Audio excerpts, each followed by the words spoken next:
في خيارات كويسة جدًا إن شاء الله تعالى، إمم. باورّيك ليها إن شاء الله تعالى بحول الله في الnext days عشان والّا ده بإذن الله. sorry؟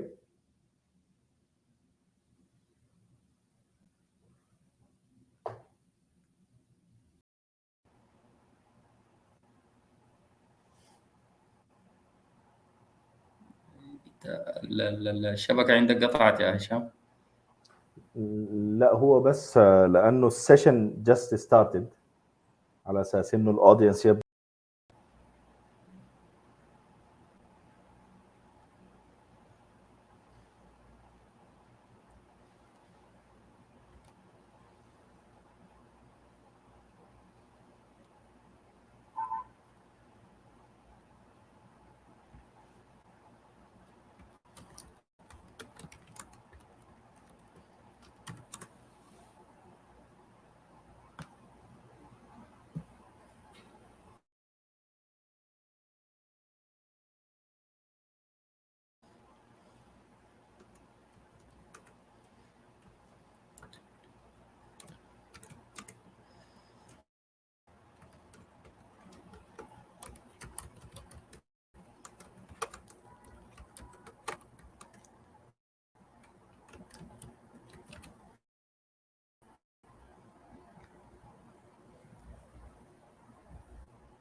السلام عليكم ورحمة الله.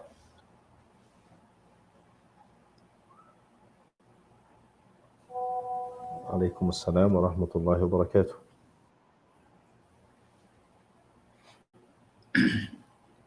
طيب, still some people are just joining.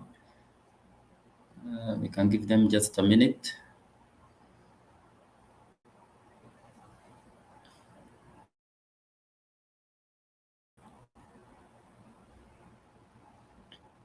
Welcome everyone.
السلام عليكم ورحمة الله.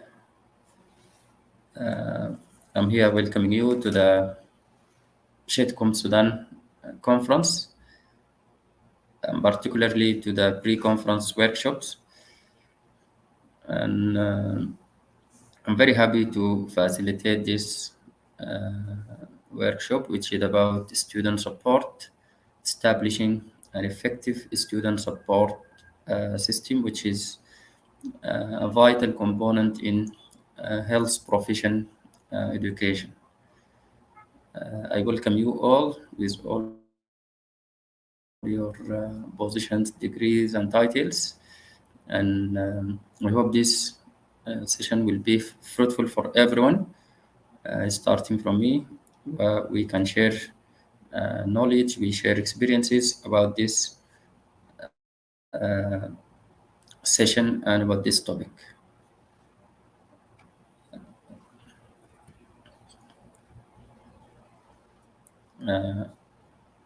I'm Khalid Al-Amin Awad.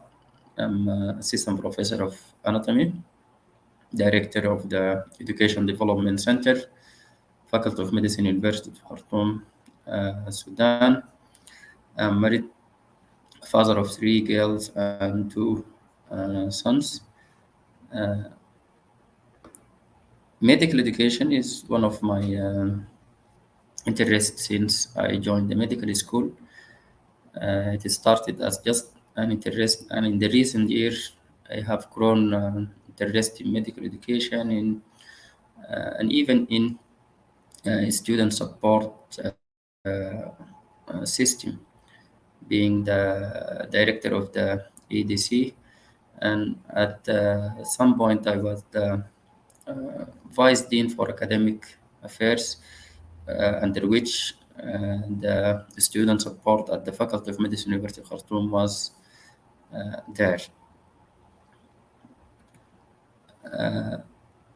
In this session, we are intending to explain the need for student support, the importance of student support, and we will try to identify aims of the student support system, why we need the student support system in our institutions, health profession institutions, and we will discuss the structure of the student support, giving examples and some of the success stories of an effective student advising or student support system. One of the intentions of this session is to reflect on your own experiences with student support system as advisors or as advisee. Okay, and this reflection will help us to improve, and this will be the general aim of the session. Okay, before we go in the session, I would like people just to introduce themselves, to be familiar with each other, to know the context with each other. I invite everyone just to give us his name, institution, and brief expectation from this workshop. You can turn on your microphone and you can start.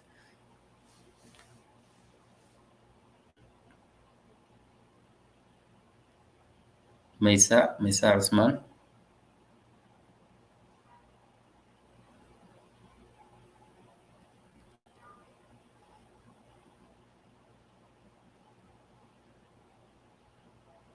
ميساء دكتور are you there؟ خالد وكل الحضور. أنا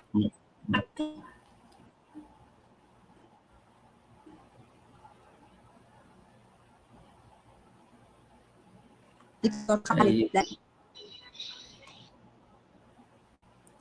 أوكي. الشبكة بتاعتي ضعيفة شوية، سامعني؟ الصوت بيقطع شوية.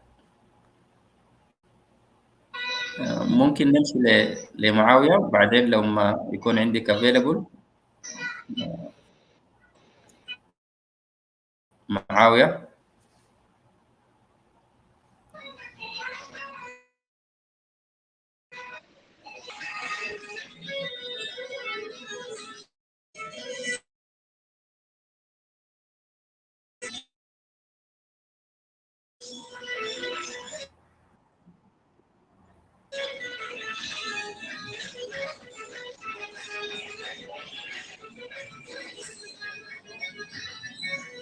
ميساء ممكن تقفل الميكروفون.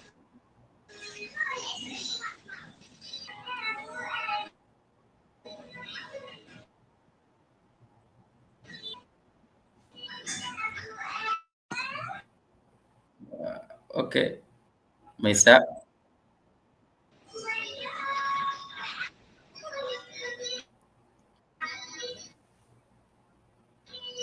السلام عليكم. عليكم السلام. ممكن تقفل الميكروفون يا ميساء لأنه في صوت في الخلفية.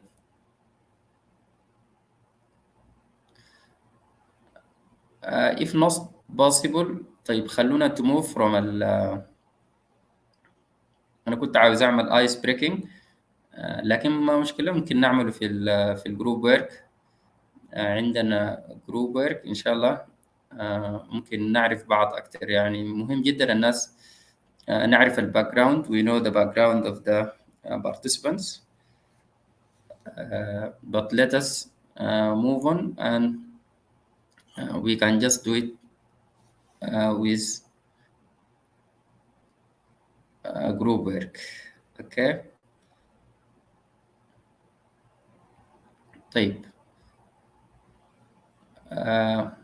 أو مع ال questions, with questions and answers we can know each other. طيب student support, before going into definition, it has different names. Sometimes in some colleges it is called advisory colleges program, advisory dean program, student support, this is which the name we choose, academic advising. And one of the aims of this session, we will know why this name is a bit defective. Academic advising and career counseling. When you go into different institutions, you will know that this student support has different names, sometimes according to the context and maybe some of the names are more comprehensive than others. So to define student advising or student support, it is defined as an array of resources, supports, and guidance provided to students by a non-parental adult with the aim of enhancing, and this would be the aim, successful transition to college, post-secondary training, or employment and career. Another definition, student advising is the provided guidance and support for students to overcome any academic problems or personal difficulties. You can see that we have two things which are appearing here that may hamper students' academic progress, as well as develops the students' capacities and potentials that enhance their academic performance. Okay, so we can see that from these definitions, student advising or student support system, it focuses on three important pillars. It focuses on academics, and this is what brings this student to this institution, studying, examinations, grades, and so on. Career, future career of the student, especially in profession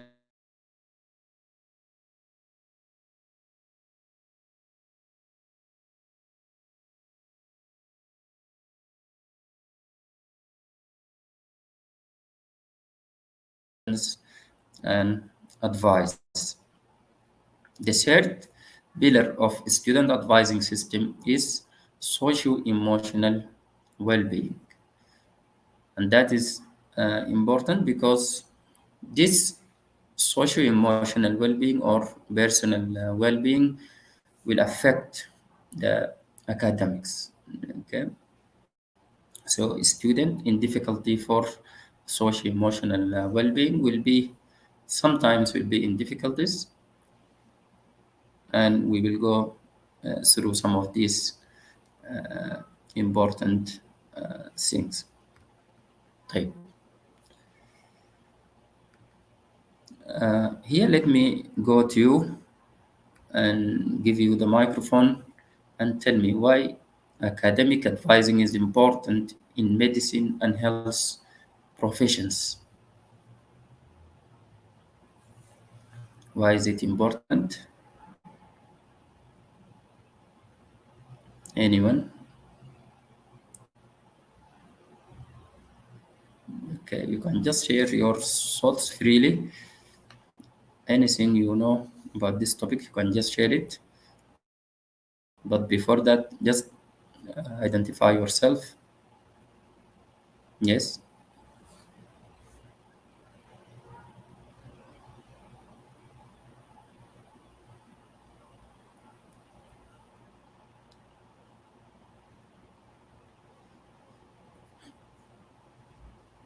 Muhammad Usama, are you there?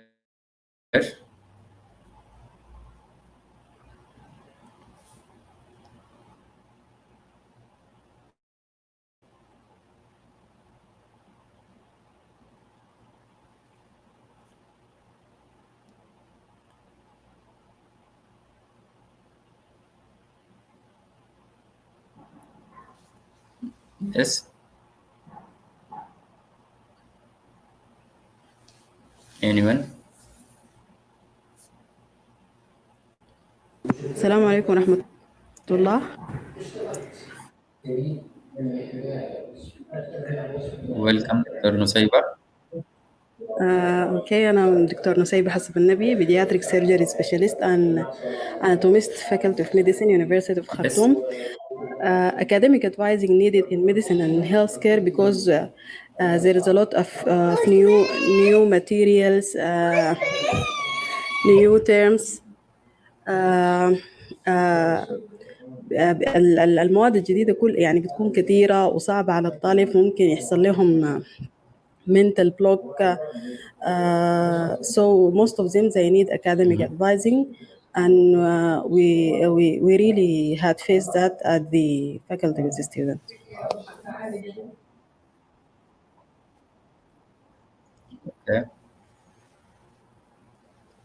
Okay, شكرا دكتورة نسيبة. You are pointing that academic advising may be needed more early at medical school or health profession schools with new terms, difficult subjects, crowded materials. Yes. Any other contributions?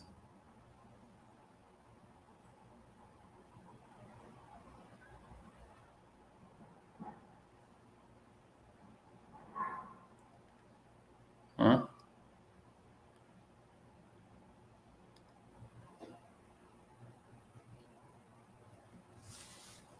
Yes.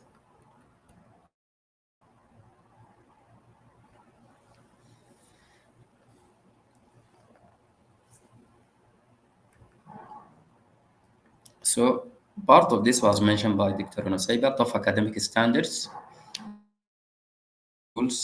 You need to score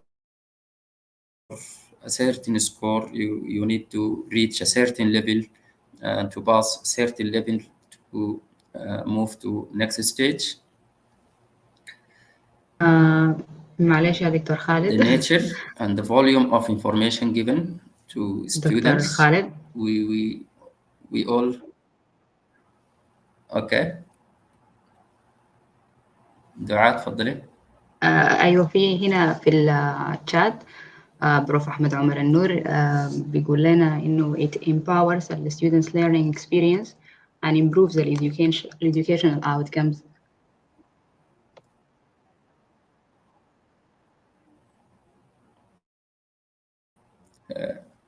شكرا دكتور أحمد. Dr. Ahmed is an ex-dean of a medical school, so he's familiar with student support in his institution and the need for academic or student advising. Yes, thank you, Mr. السلام عليكم.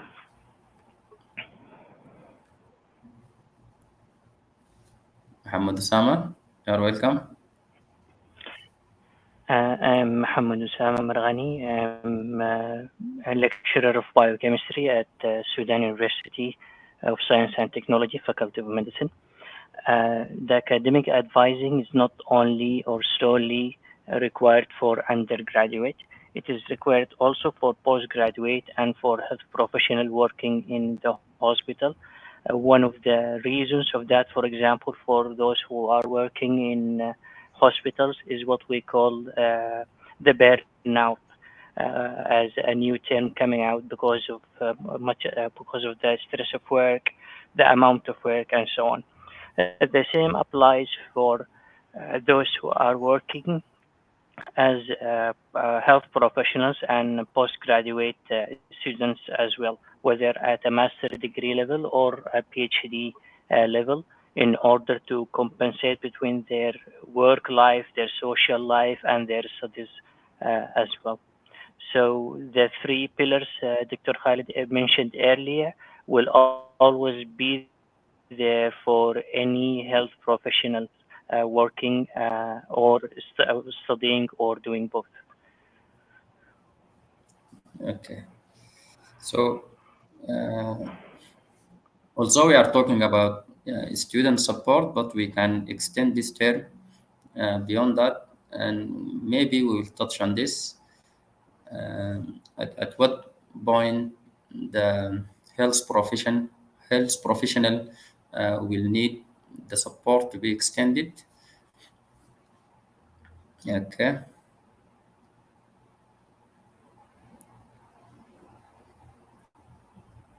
We can see that people now are getting more contributions. I think one more factor that make us in need for student support in health profession education are the teaching hours, the credit hours of these disciplines. If you compare the teaching hours with other disciplines, you will see that there are so many or they are crowded lectures, practicals, and a lot of things they need to learn.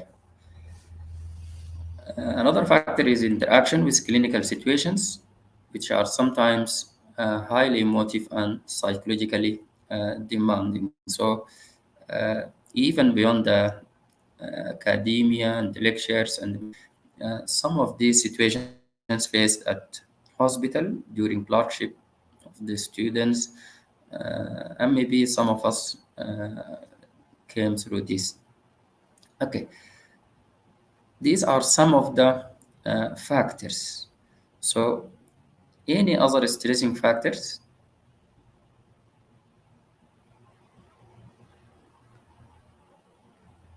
Do you think that we can mention other factors other than those mentioned by Hutchins and Briston?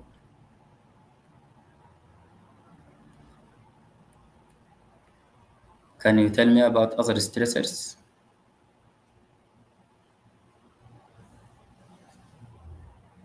Yes.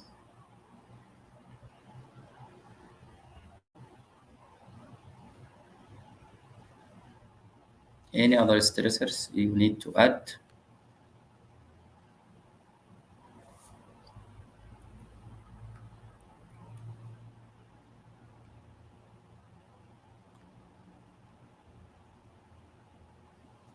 This can be faced by health profession or other student, financial hardship.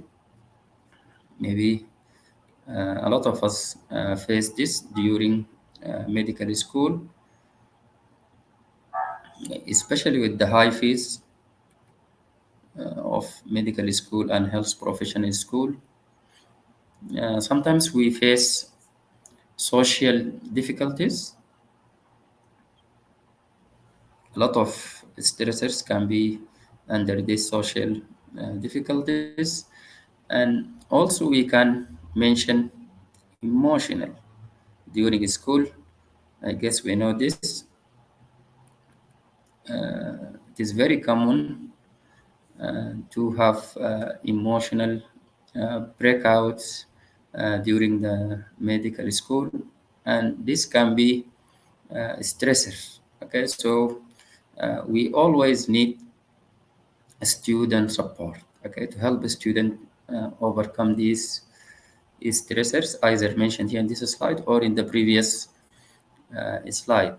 The stressors related to health profession and stressors related to other factors, as we mentioned here, the financial hardship, the social difficulties, and the emotional. And this will bring us to what we need to do as advisors or as supporters for students. We need to put in mind the stressors. Okay. Sometimes we advise the students about academic progress, academic difficulties facing the students failing repeatedly the exams, and we are talking about the subject matter. But the actual factor beyond this, behind this academic difficulty will be either a financial hardship, a social difficulty, or maybe an emotional. So when doing the role of being an advisor, we have to put in mind these stressors.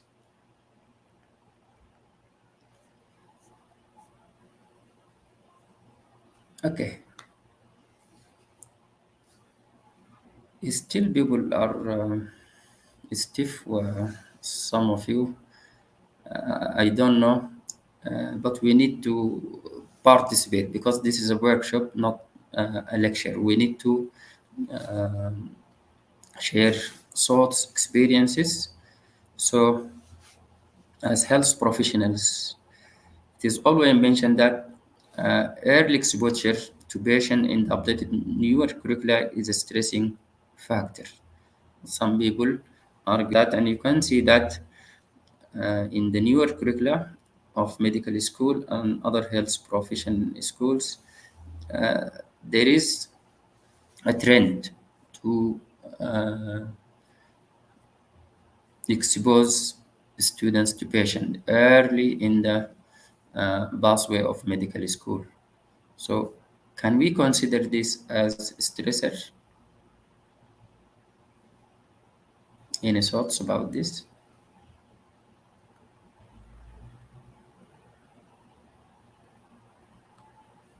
Yes.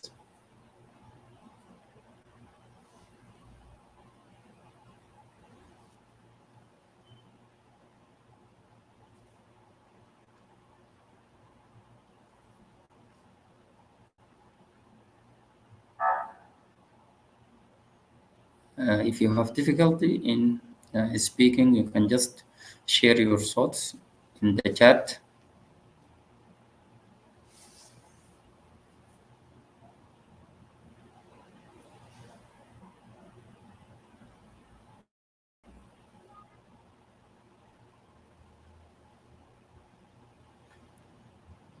We have here Sulafa sharing that usually the universities concentrate about academic advising, but actually student support extended beyond academic advising and include all the activities and support can improve student performance and well-being, including extracurricular activities, financial support, health insurance, also psychological support is very important. Shukran, Dr. Sulafa. Muhammad Usama sharing that it can be a stressor if not well planned. Okay, shukran, Dr. Muhammad.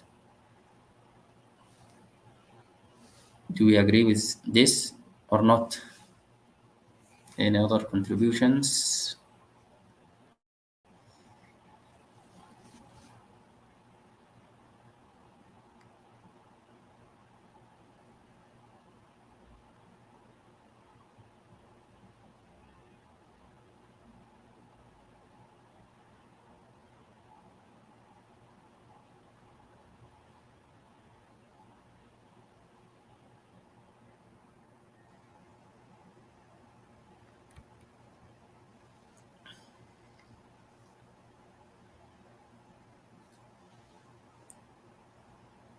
Okay.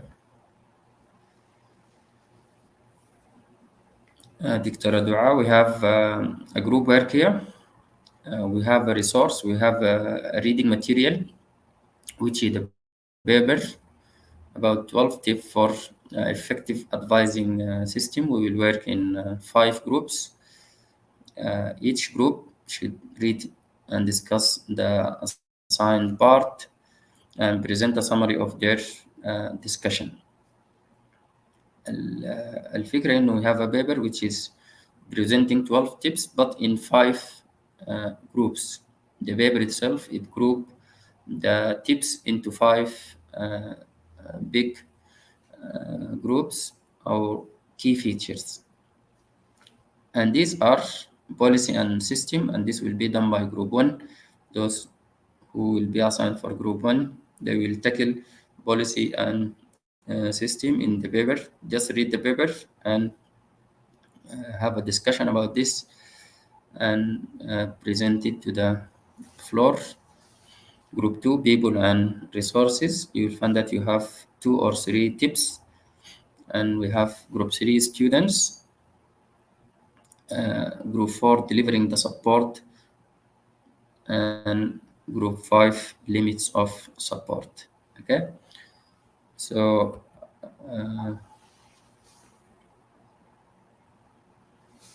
Bashmahandis Ahmed, if we can be divided into 5 groups, and you will find the resource. You will just, if you follow the icons on your right side, you will find the one here which is named resources. You will find the resource and you can download it. As I mentioned, the paper is called 12 tips PDF, which is called 12 tips. Just download it. Each group, you have 15 minutes, and then we'll come back to the presentation again.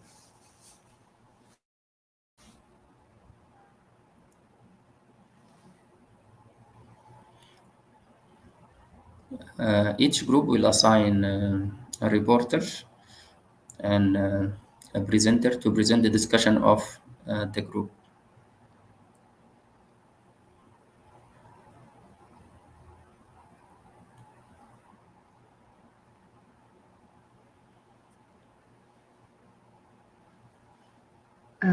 طيب يا جماعة Can we do عشان this? نعمل أيوة أوكي طيب يا دكاترة الريسورسز قاعدة في أيقونة كده معمول فيها زي دبل بيبر كده أو ورقة متنية مكتوب عليها ريسورسز، وبس بندخلها بننزل الفايل المكتوب عليه 12 tips ده PDF نقراه وحنتوزع هسه على الرومز. تمام.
حيعيد التقسيم. أيوة. التقسيم مرة ثانية. الرومز كانت 8 فحنخليها على 5 ونبدأ السيشن إن شاء الله. خلاص تمام.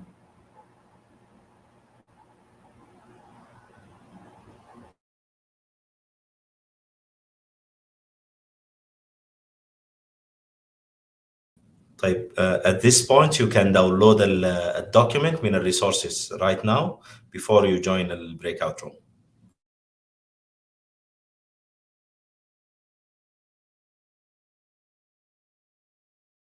إلا أنا ما عندي قدامي، بس محتاج بس هم يتقسموا عشان ممكن انتوا كده يعني نشوف الرومز ولا.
الرومز اتقسمت يا دعاء؟ مش خلال دقيقة. لسه شوية يا دكتور. أيوة.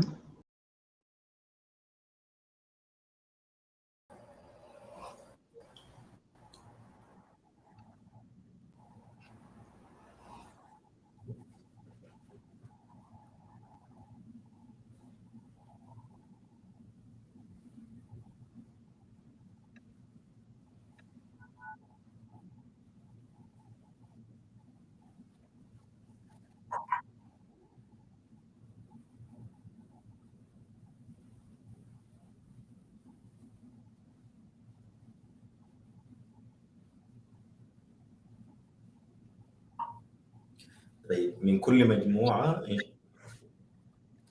دكتور خالد.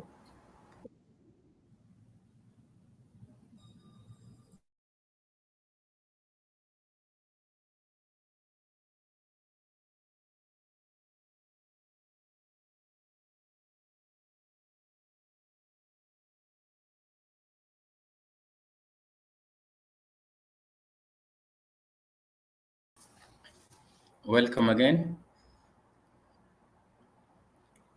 We need the groups to present.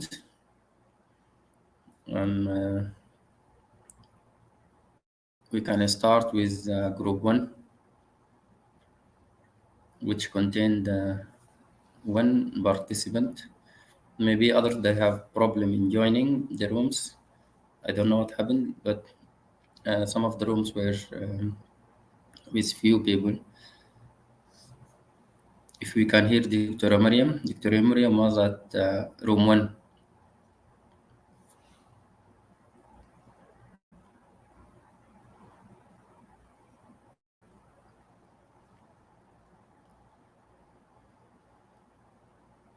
Yes.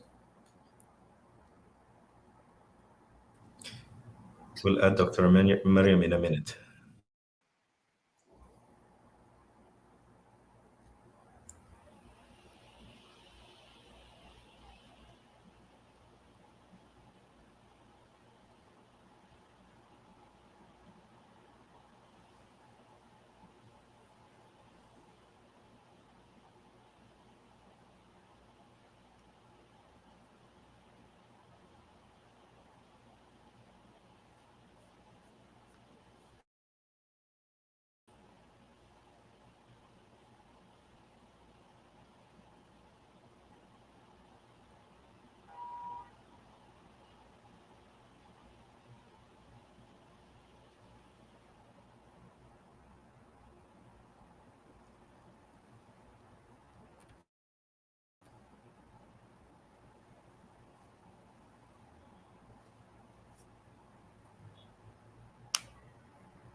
Dr. Mariam, you've been invited to the stage. You can just accept the invitation and start presenting.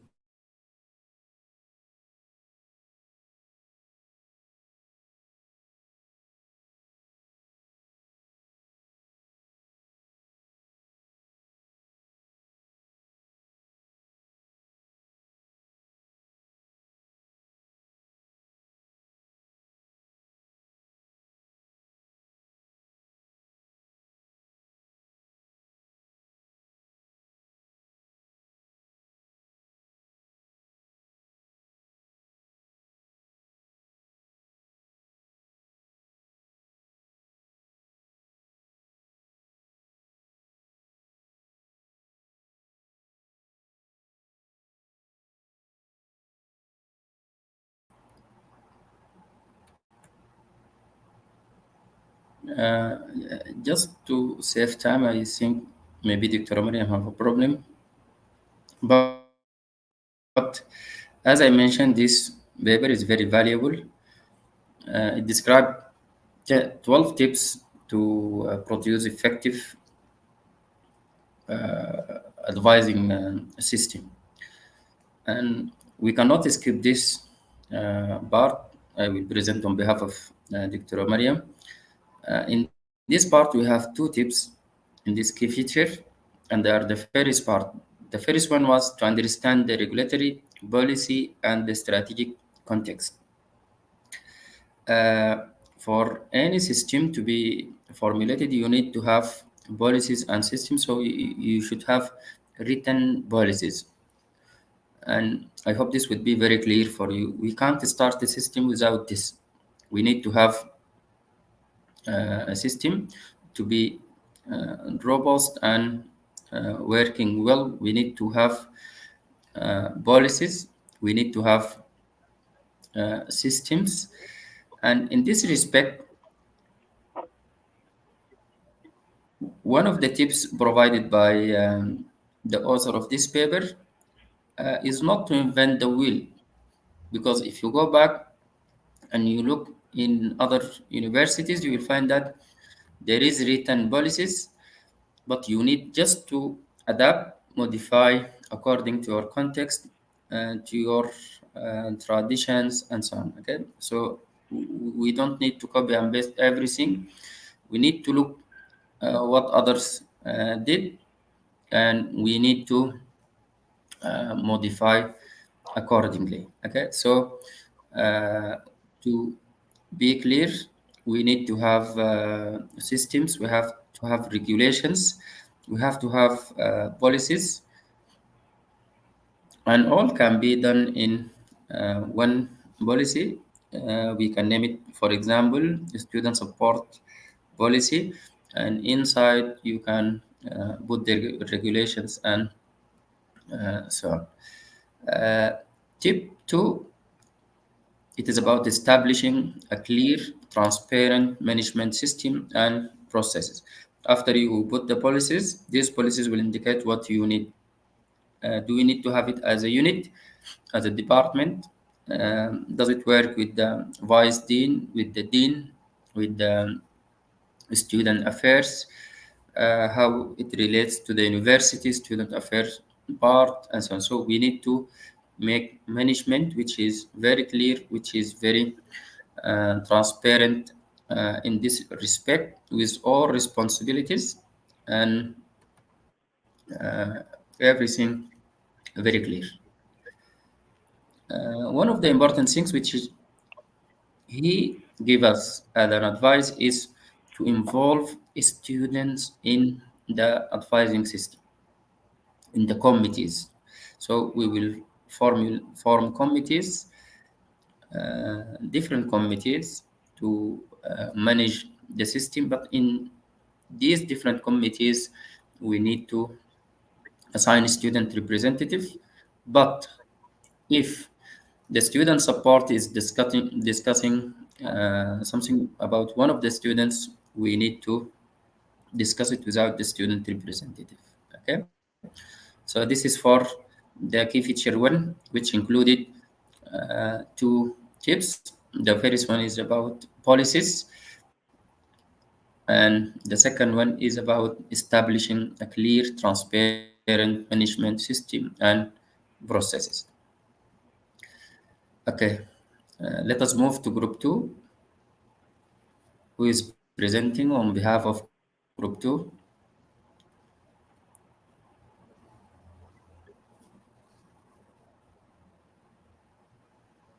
Group 2. Okay, welcome, Muhammad Sama.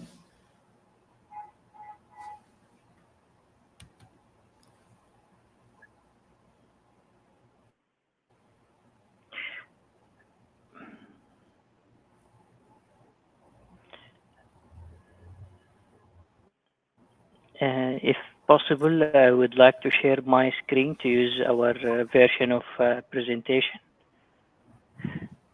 I'm going to ask Dr. Husham to help me with sharing, because it seems like I have a problem with sharing our presentation.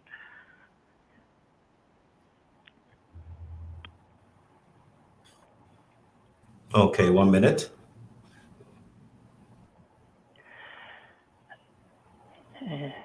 So until Dr. Husham prepares our presentation, I will start just talking.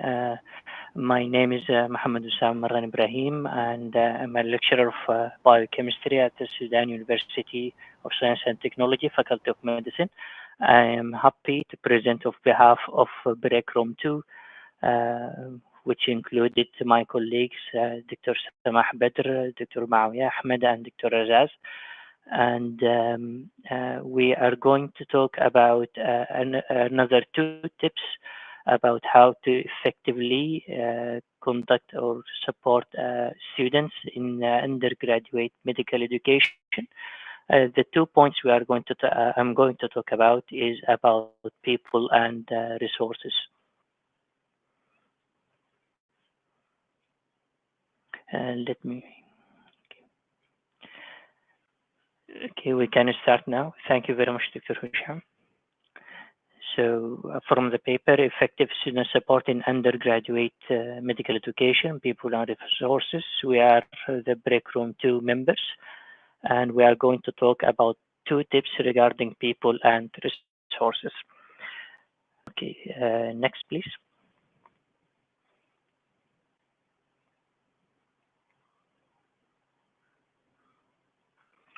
There are many 2 points regarding people and resources.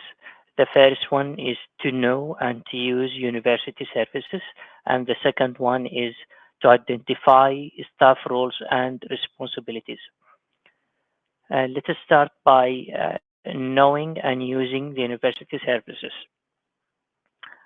According to the authors of the paper, next please.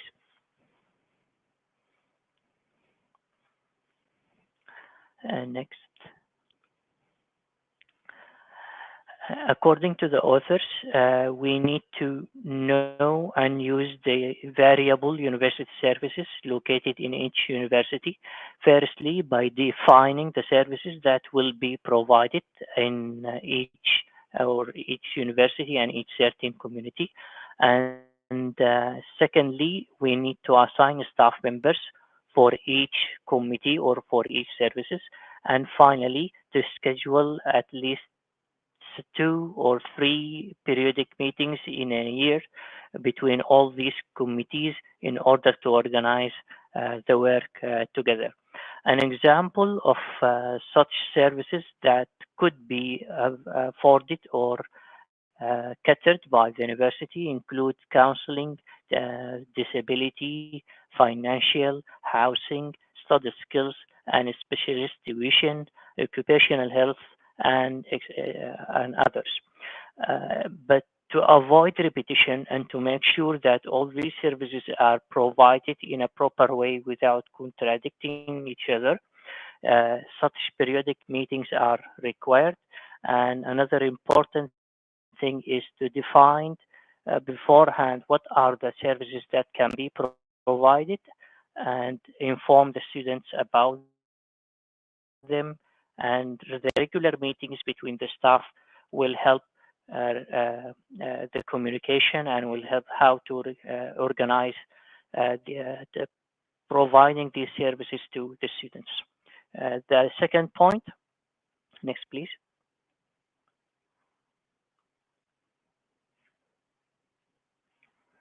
Is to identify the staff roles and responsibilities. So first of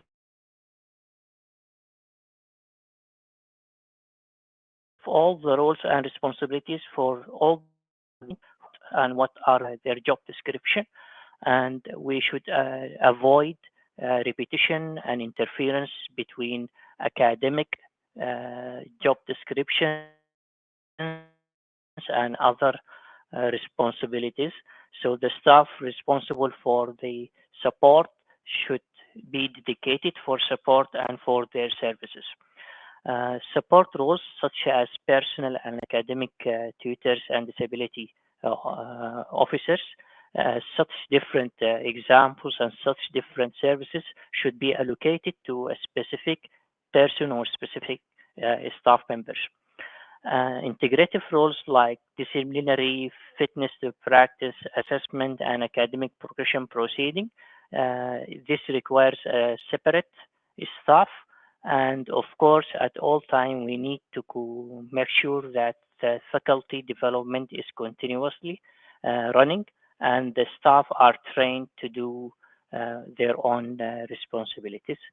I think that's all for our group work. Thank you very much for listening, and thank you very much, Dr. Husham, for sharing the screen.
دكتورة نسيبة تفضلي.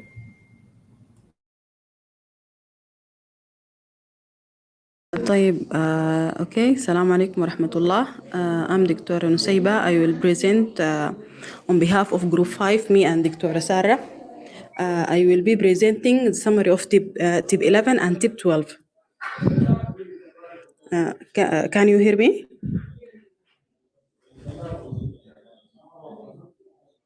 Yes, أيوة دكتورة نسيبة. Okay. Concerning tip 11, it's talking about recognizing when and how to withdraw a support from the students. The first point that we should withdraw support after being sure that the student is completely independent and a safe doctor. The second point that we should make adjustments for support according to special needs for each student. يعني السبورت بيختلف حسب النيدز بتاعت الستودنت emotional, academic or whatever. The third point is about academic remediation. When we need to remediate, every student should have support privately and early to avoid the stigma. This concerning tip 11.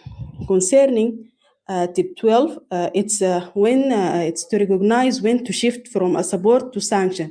يعني متين أنا أتحول من السبورت للحد أنا أوقف فيه الطالب من إنه to study medicine, to shift for another career or to study another faculty.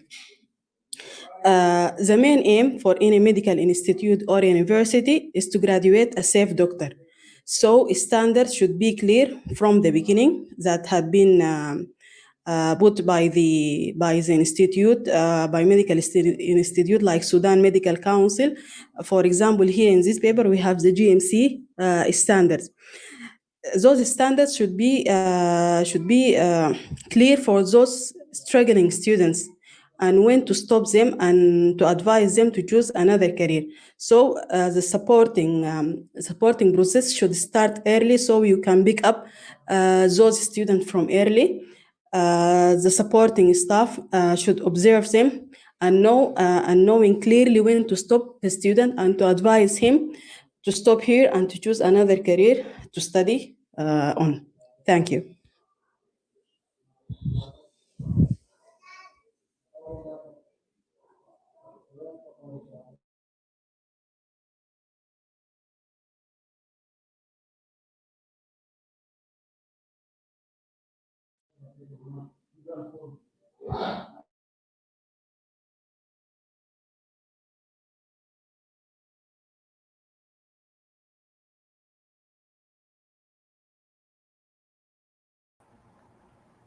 السلام عليكم. عليكم السلام ورحمة الله. I'm sorry, I don't know what happened, لكن I'm back again. Nusayba, are you presenting? I had completed my presentation. Ended? Yes. I couldn't follow with them other points. I think Fadwa can present a complete points here. Fadwa Hashim, you can invite her instead of me. Thank you.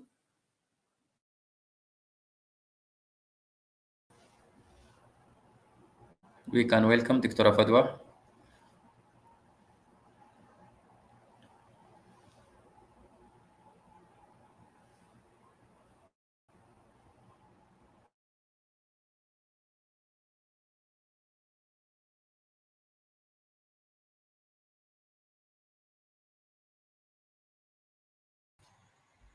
السلام عليكم. عليكم السلام دكتورة فدوى. يبدو عندي مشكلة عشان النت، لكن صوتي واضح؟ واضح هاي. It is clear. طيب احنا حاولنا to discuss في تيب 5، لكن طبعا لأنه نحن أغلب الجروب من مدني فعندنا مشكلة كبيرة في النت، الله المستعان. لكن التيب بتتكلم عن to identify. It's an important point to identify the student's profile in order to identify their needs. فبيتكلم كان عن إنه البروفايل according to cultural ethnic background الage والجندر.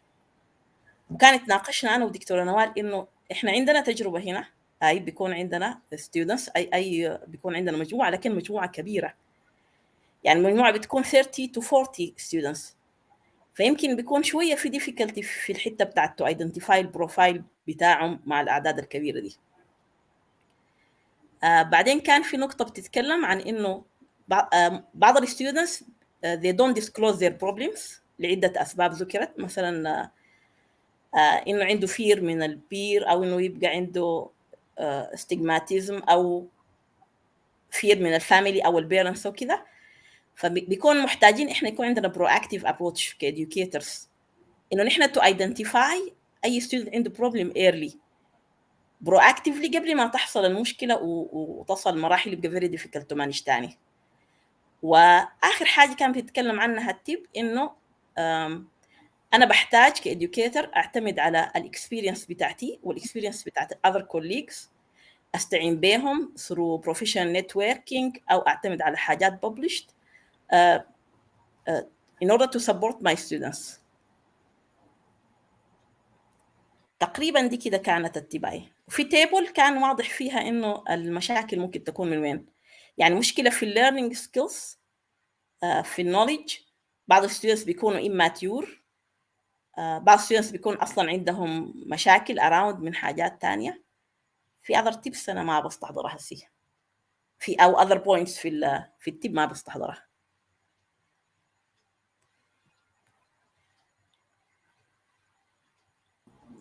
شكرا دكتورة فدوى. دكتورة نوال، this was very comprehensive although your conditions في واد مدني I guess you presented well this part. So we need to identify the characteristic of our students, because this will differ from an institution to another institution. Maybe there will be some shared problems, common problems, but sometimes at your institution you have your own student problems, and that you have to identify and you have to target early. Thank you very much. Thank you. You mentioned this part of the disclosure of the problem, whereas maybe as Sudanese we have this problem in our students. You mentioned the part of the number of students in your own experience, which vary from 30 to 40. So in the next slides we will discuss this. شكرا. Okay, thank you very much. We can move to group 4.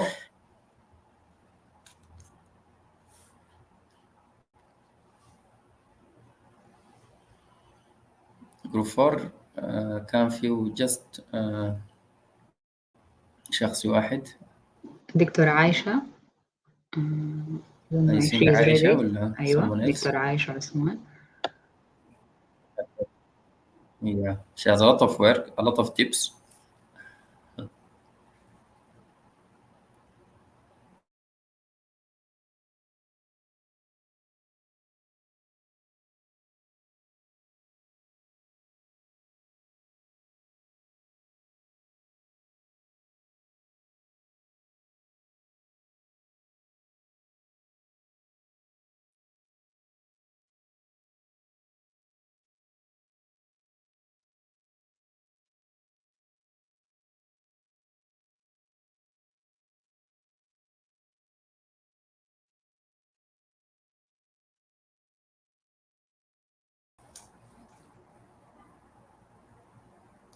You are welcome, Dr. Aisha.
Dr. Aisha, are you there?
Dr. Aisha?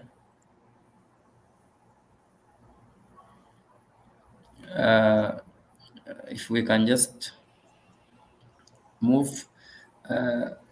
This part was the biggest part, the part which is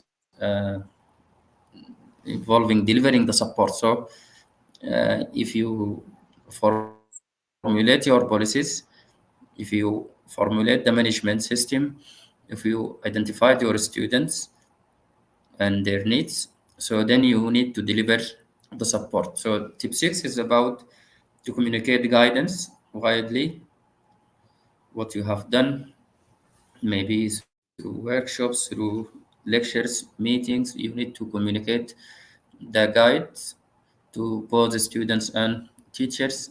This part will involve training. Remind frequently. Don't make things loose, because you have system, you have policies, you have management system. So you need to remind frequently. Tip 7 is about to embed guidance and support in the curriculum. You embed the guidance, especially at times of vulnerability and transition in the student path. Okay, so sometimes some of the curricula they have the part of coping with the stress, the part of psychological stress, mental illness. All these part, if they became part of the curricula, this will help in delivering the support, because students will understand well this.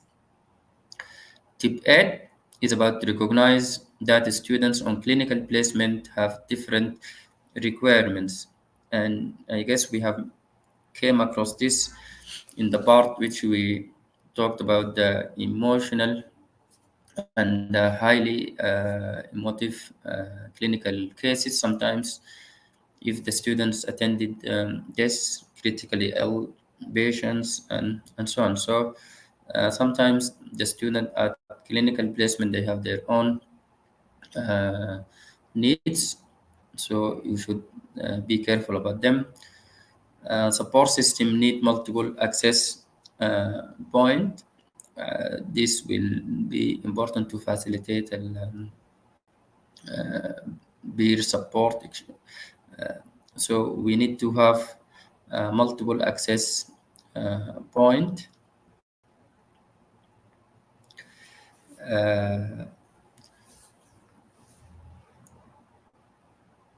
The last one is about identifying students needing extra support early before they get into a serious problem, and this usually happens.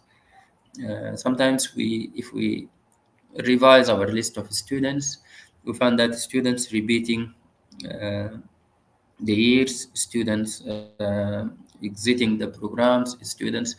If we go and dig into these students, we'll find that they have problems, and they have or they would get better if they received advice early on before they get into serious problems. So we need to identify students early before they get into problems. Okay, so this part is the major part, which is about delivering the support.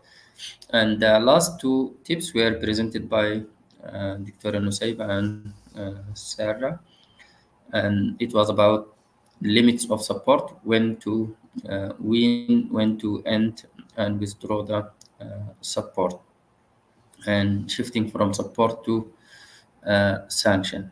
Okay, so I guess this paper is very valuable, and if we are planning to implement an effective system at our institutions, we need to consult this paper. Okay, it do everything in a very specific way. The most important thing about this paper, which I like about it, is that it showed us how to make use of our resources. I know that in most of our institutions we have a student affair office, but we don't have student support. So we need to make use of this resource. We have policies at different institutions. We can just bring them and revise them, modify them, and do a lot of things. So we need to identify our resources, we need to identify our needs, and we need to formulate a management system, then deliver the support, and so on. Okay, until we reach the part where we have to shift from support to sanction.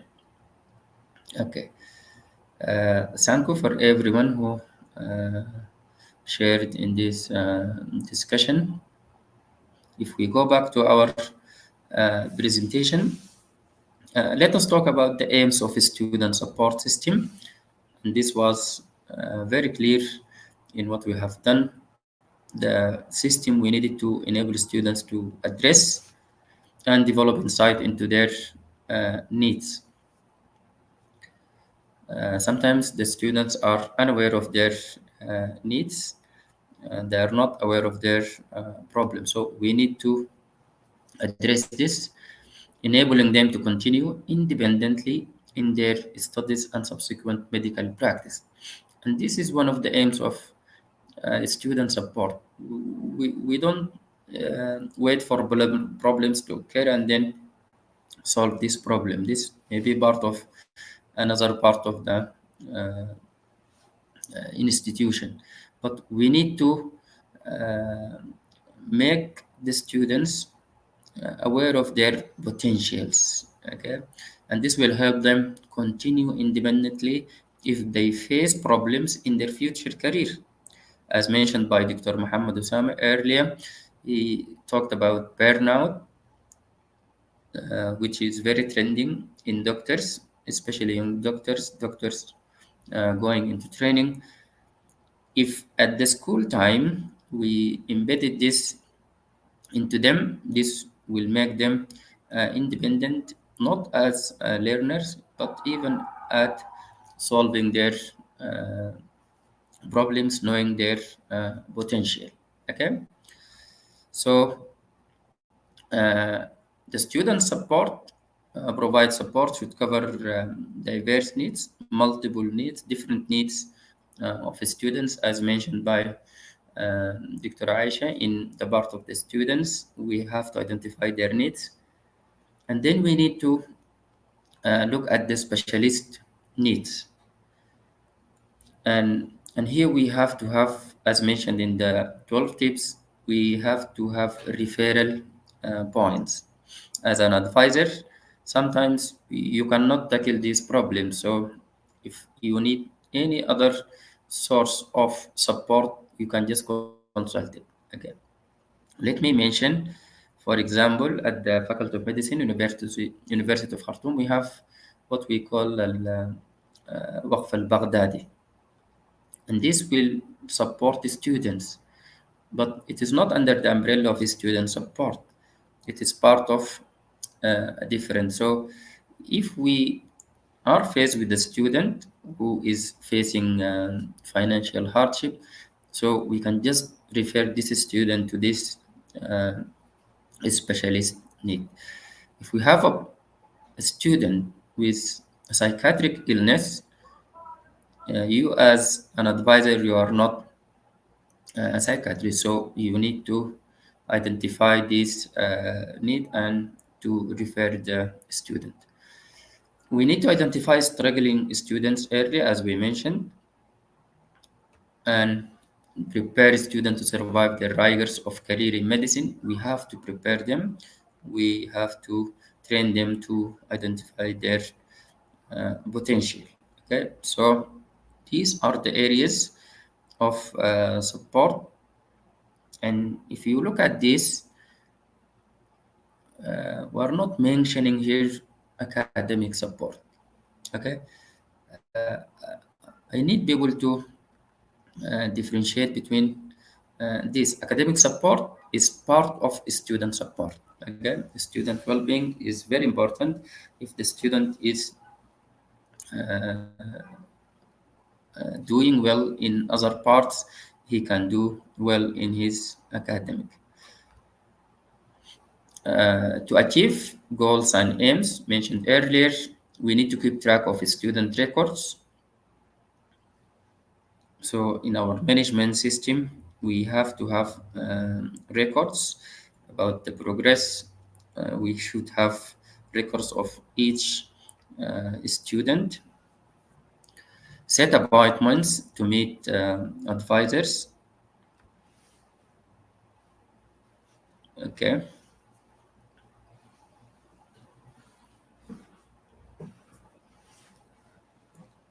These appointments can be one-to-one appointment, or it can be group meetings. Okay. As we mentioned, all these should be very clear in the management system, in the policy part at first. Okay, then let me ask you a question. Imagine yourself going to a psychiatrist. If I take you out of this workshop, you are not in this workshop, you are not an advisor, what would be your major challenge? What would be your major concern? This is at Tijan Al-Mahi Hospital, psychiatric hospital at Durban. So,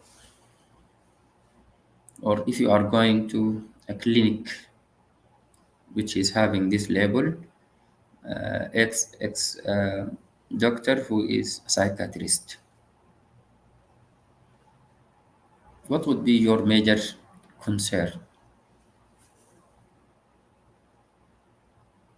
In contrast to going to, for example, Ahmed Al-Noor here, who is a surgeon, or to a physician. Any difference in these two visits?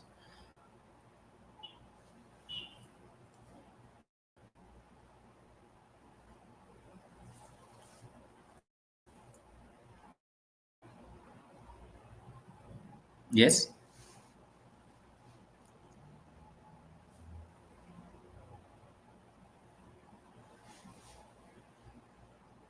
Dua,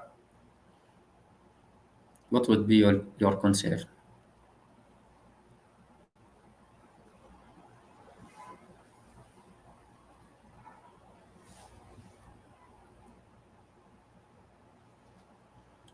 Yes?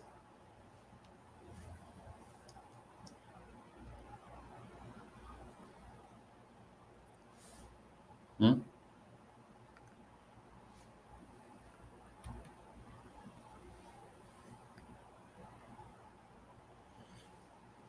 I guess we all know this associated stigma. It's still in our culture, in our society. We don't take it so easy to go to a psychiatrist. Sometimes we wait until we have full-blown picture of psychiatric illness, then we take someone to a psychiatrist. We don't reflect our problems to psychiatrists, simple problems to psychiatrists, and I guess it was always the associated stigma. Okay, so can we say the same about students going to support or to mentoring? Do they have the same problem of the associated stigma? The answer is yes. Students in their communities, they have this. The ex-student was counseled yesterday. I see someone going to the student support and so on. Okay, so we need to prepare students for life as doctor. To do this, we need to involve support and mentoring. So we need to identify stress and deal with it appropriately without having this stigmatization. And in some research, it was reported that perception of stigma associated with mental illness were prevalent in students. The students are always fearing this stigma, and that is why we need to care for that. Okay, for success of student support, we need to have certain things: providing personalized mentoring and advising for each student, and this was very clear in the part of the student. We need to identify different needs, and we need to have personalized needs. We need to identify the needs according to our culture and so on. Then we need to have support by administration and faculty. If the administration is not supporting this program, the system will fail. So we have to involve the administration very early. We need to involve the faculty, the staff very early, so that the advising system will success. Another important thing in success of student support is student feedback. If you finish one batch and they finish their undergraduate study, you need to have their feedback about the system. This will give you a very important insight in what you are doing. Are you doing it correctly? Sometimes after they leave the program, they will be free and they can give you a lot of insights about your system, and this will be very helpful. It always seems impossible until it is done. Okay, here also, just to save time, we're supposed to have this as a group work, but we can discuss freely here. If we can share our experiences, different experiences as an advisor or an advisee. Anyone who has interesting experience or an experience who can share? Yes.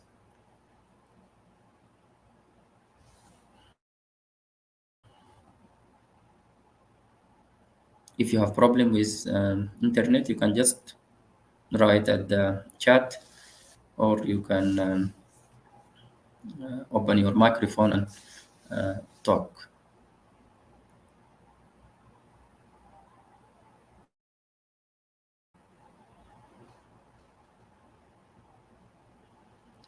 We have some here in the chat. Ahmed Umar. I think this is about stigma, fear of being seen by others in the clinic because of the social stigma. Noha, stigma. I haven't seen this. Muhammad. Yeah, good evening. Good evening. I would like to share my experience as an advisor. It took place at a private medical college in 2017. It was a newly established college, establishing new medical programs, including medicine, dentistry, and medical laboratory sciences. My experience involved both the dental and medical laboratory sciences. Um, the difference was in the number of students and their different needs. The dental students were fewer in number. I was able to conduct individual interviews for the whole batch. There were about 20 students at that time, and it was very helpful in order to help these students. Most of their problems were mainly academic or social emotional. I had to refer some of the students to other colleagues for further help and assistance academically. The other experience that I would like to focus on, the experience with the medical laboratory science students. There were too many, so we decided to establish a different program in which students are divided into groups based on their natural living situation, their natural friendship or relationship already established. And from each group, they should assign a coordinator who will collect the major concerns of that group, and they will refer these problems back to me. And as a result, the batch actually managed to solve so many problems, mainly academic problems, by this method, using friends and peers, and referring the difficult question and difficult concerns back to me. I think that was a very nice support system in considering that there were too many students at that batch at that time. Thank you, sir. Thank you very much, Dr. Muhammad. This was very interesting.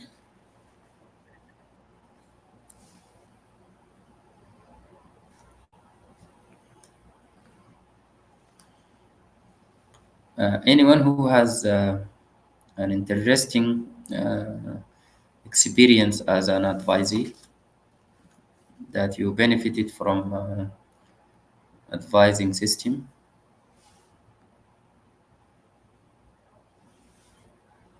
Ahmed Umar is sharing in the chat, because of the large cohorts of students in our medical school, it is very important to involve large numbers of staff rather than relying on a small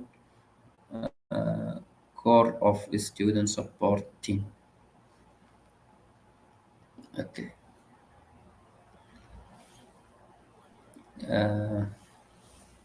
I guess here some point to mention. If at our school we have a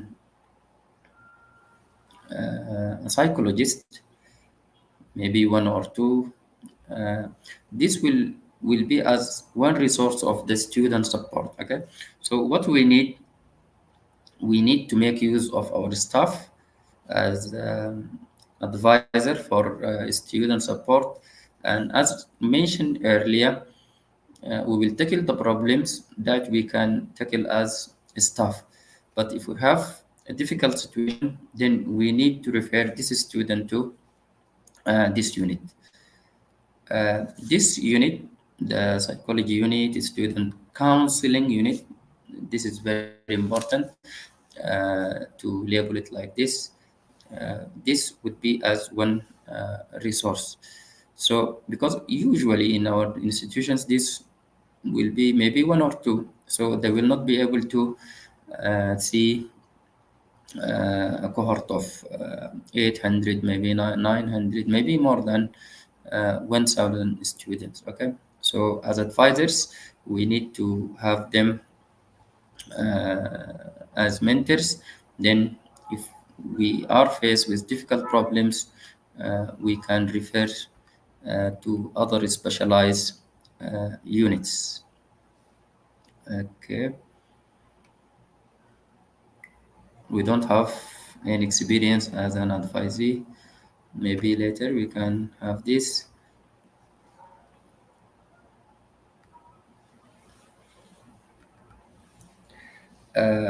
What are the needed advisory skills? It was flashing. Can you tell me what skills we need to have in the advisor? Yes. Any staff member can work as an advisor.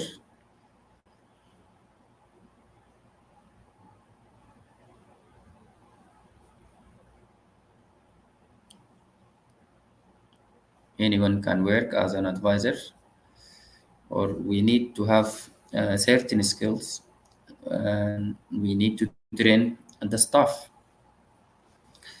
We need to train the staff on these skills.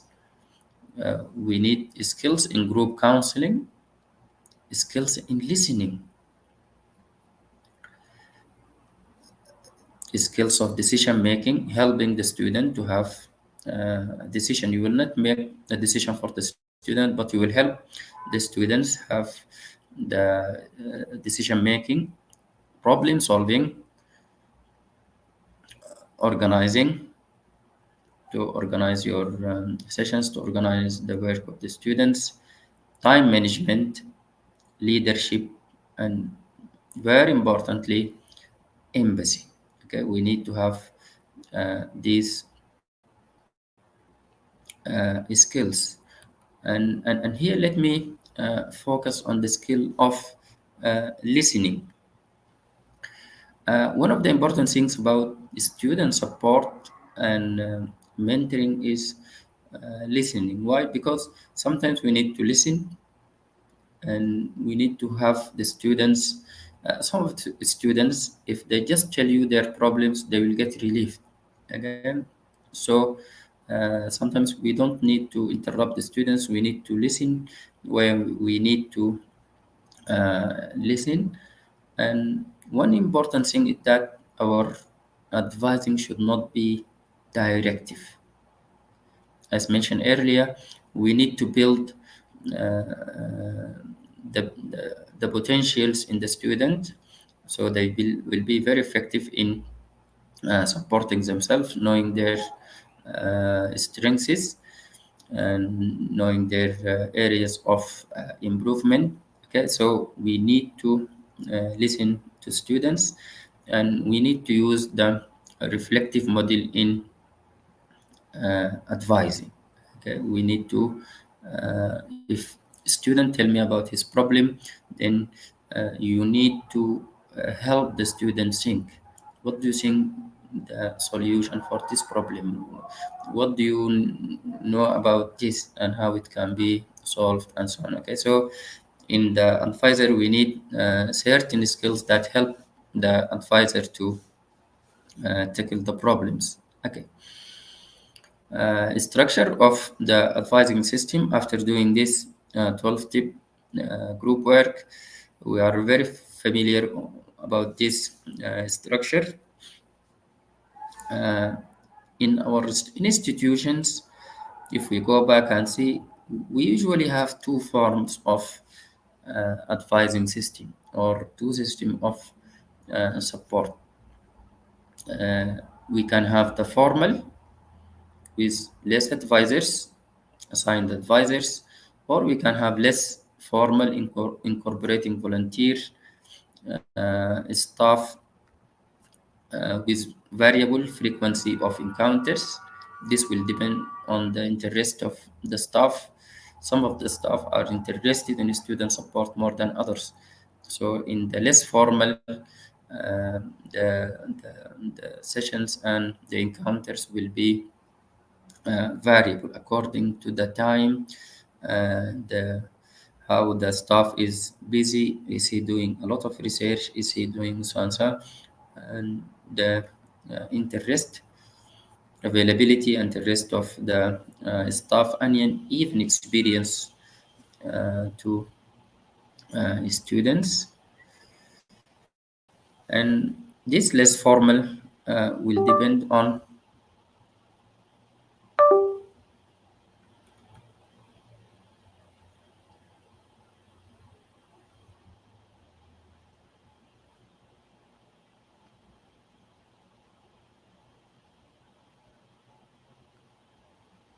you get me? Yes.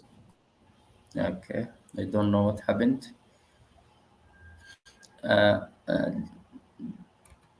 This is called hit or miss. Our work may hit the goal or we miss. Okay, so usually we need to go to the formal system, and this will go to the first tip. We need to, or the first key feature in the 12 tip.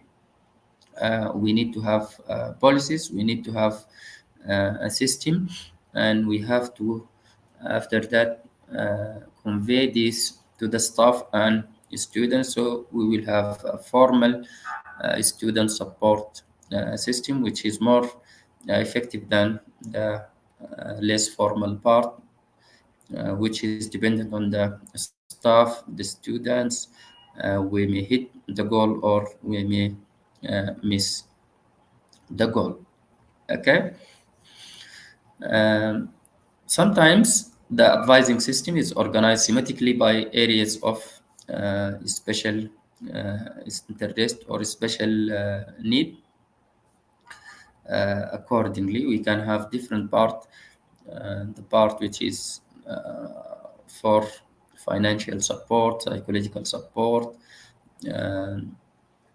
coping with difficulties, coping with examination and stress, and so on. So we can divide the advising system into themes.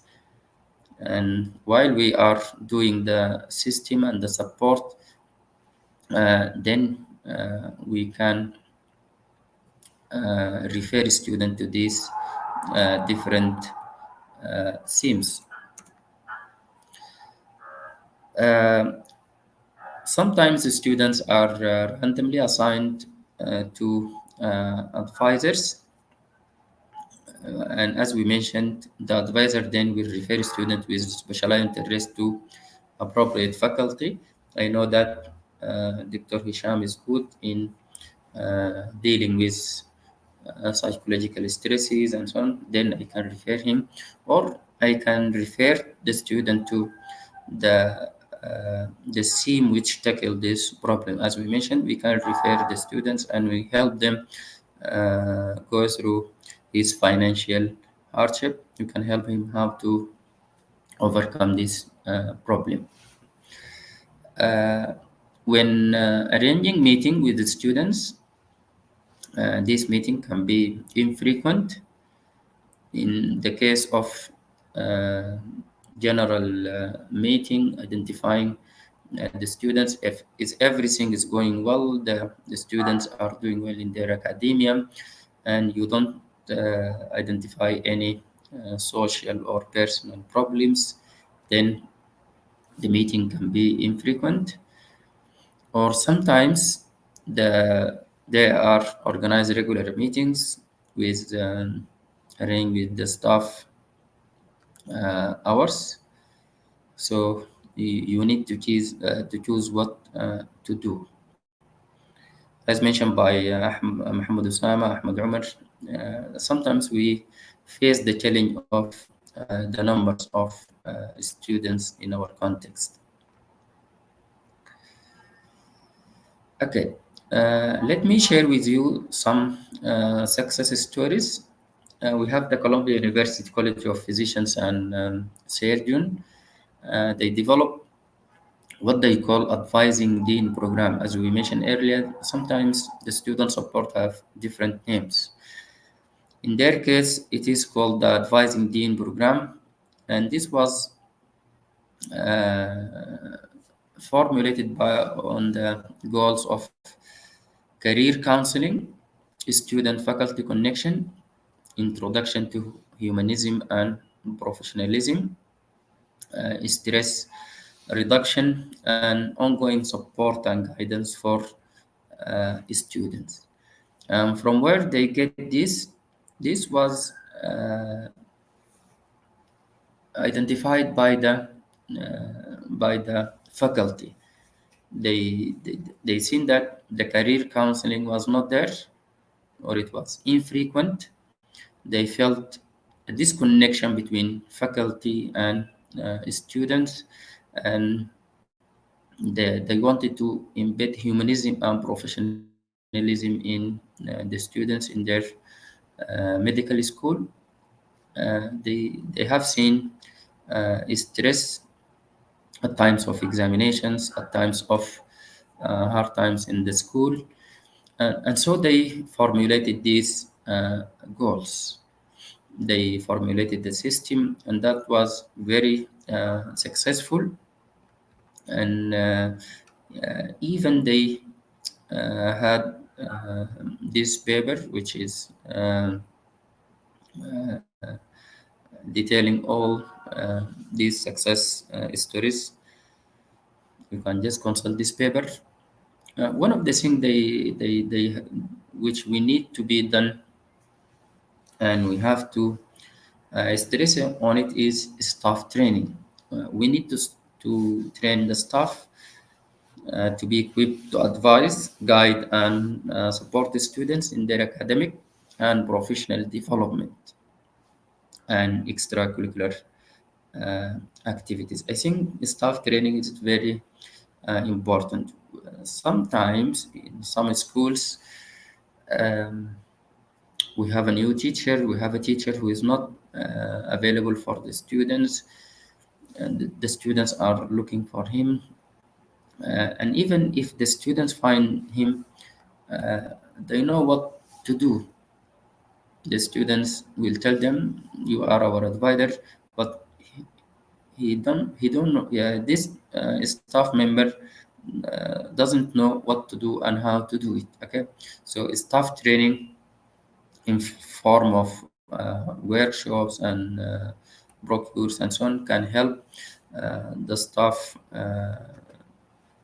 and help the student support program. Another success story is at San Jacinto College in Texas, and in this part, I'm just taking this part which the college did. They didn't just ask faculty to advise without training and coaching. They made a program for the staff training to coach. Just look at these numbers. Okay, the staff who are trained in fall, in spring, and you can see that the numbers are increasing. They managed to train more staff, and then they had more staff to advise. Okay, you can see they started with 28 faculty who are willing to advise, and they fall next year they have 61 staff. Okay, so you have to put this in mind. Okay, if you are willing to establish a program, you need to think of staff training. And here it is not only about the staff training. What about the student training? We need also to orient the student about student support, the available support at their institution, and what this support need. We need to reduce the stigma. We need to make the students aware of their resources. Okay, so this is very important. Staff training, and let us add student training. This was mentioned by Muhammad Usama, the large number of students. Will it be the function of staff And interestingly, Muhammad Osama mentioned that in the medical laboratory student, he made what we can call student peer or peer mentoring. The students can mentor each other, and then they will refer difficult cases to the advisor or to specialized care. And let me mention here another experience at Faculty of Medicine, University of Khartoum, and this was published. They had a mentor program, which is solely made by students. At the Faculty of Medicine, University of Khartoum, the batch may consist of 350 students. This is too much number, too many students, and the students felt the need for this mentoring program, and this was done at the umbrella of the Education Development Center as supervisor for this program. They used senior students to mentor and advise junior students about the study, about well-being, about coping with stress, and so on. And they have done a lot of work in this part, and they orientated a lot of students. Okay, so sometimes with large number, we need to think out of the box.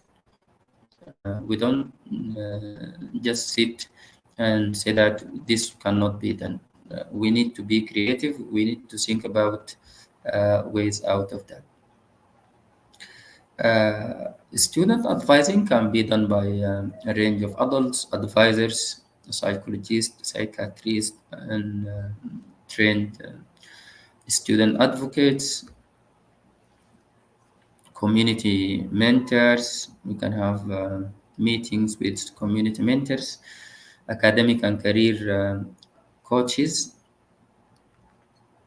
and guidance counselors. Okay, so we can make use of a lot of adults who can help. Okay, another example which I remember is that before the exams, sometimes there is what we can call lectures or sessions about coping with the stress, about time management. We can do a lot of things by these guidance counselors or academic advisors. This is another important issue in relation to student advising. What do you think is this important issue we need to guard against in student advising? It was mentioned earlier by one of you.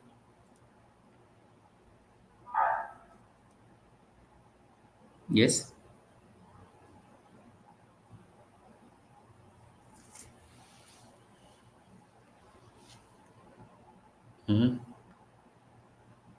What is the most important thing which is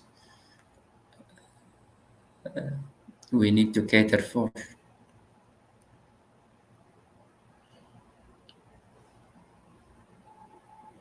And even it is mentioned in medical school accreditation by WFME in relation to student support.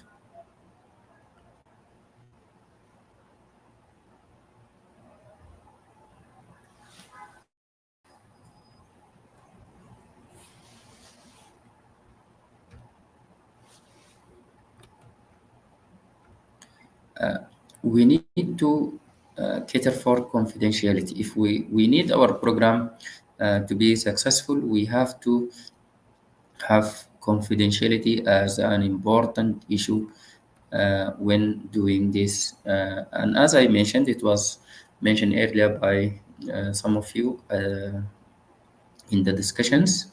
Confidentiality is very important. Counseling is most effective when confidentiality is maintained. Raise awareness of advisors and students about confidentiality, both students and advisors. We should not disclose the students' problems privately or in general. Okay. Just I wanted to show you some of the common advising visits, some of the problems which are faced by advisors, and here we can divide them into psychological, academic, and personal. Let us just go through them. In the part of psychological, we can go through or be presented by general stress by students. Depression is very common, especially in within medical students and health professional students. We mentioned why. Relationship difficulties, bereavement and parental separations, loneliness and homesickness, very common. We have students who have this problem of homesickness, lack of self-confidence or low self-esteem, making difficult decision regarding their study and career. Another one is anger management, worries about appearance, coping with change, conflict with family, difficult with study, not being able to concentrate, and fear of failure. We need to be ready for this type of visits or problems presented by students. You can see that some of the academic and psychological visits are very related. Dramatic drop in GPA. This can be presented by one of the students. Poor study habits, lack of class attendance, difficulty concentrating in class and or exams, request for the postponement or withdrawal from college, and sometimes these requests they have psychological or personal problems lying behind them. Okay. As a vice dean, I remember I have one student presenting with this problem. He just came with a paper asking for postponement of his study, but when I spent about 2 hours with him, we tackled the original problem. Okay, so sometimes don't take them as academic problems. Persistent negative behavior in class, such as lying, stealing. We have personal and social, like noticeable decline in personal hygiene, appearance, or clothing. We have to take care of this. Mark isolation and unwillingness to communicate. Persistent antisocial behavior, such as lying, stealing, or other grossly deviant acts. Lack of social skills. Inability to sleep or excessive sleeping. Loss of appetite or excessive appetite, unexplained crying or outbursts of anger. Okay, so we have a wide range of personal, psychological, and academic problems which may be presented by our advices. Other personal and social acutely increase activity.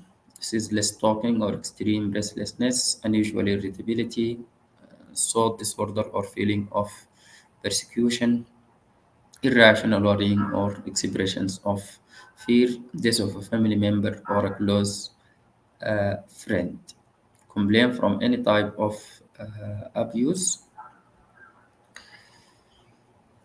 These are just some of the problems which can be presented.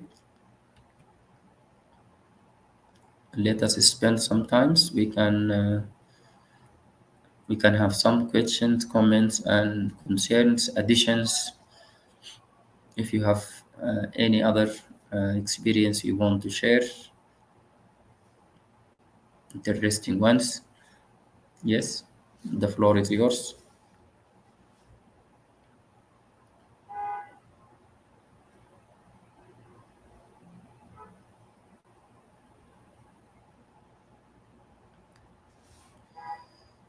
Yes.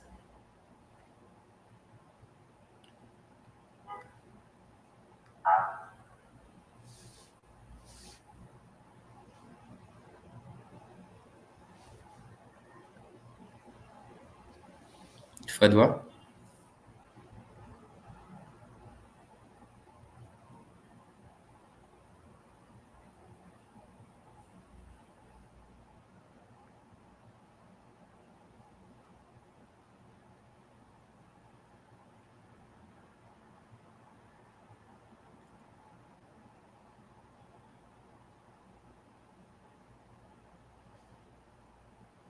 Thank you, دكتورة سماح.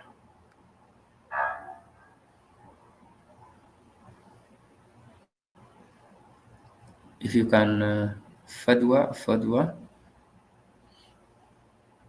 are you having problem with the microphone?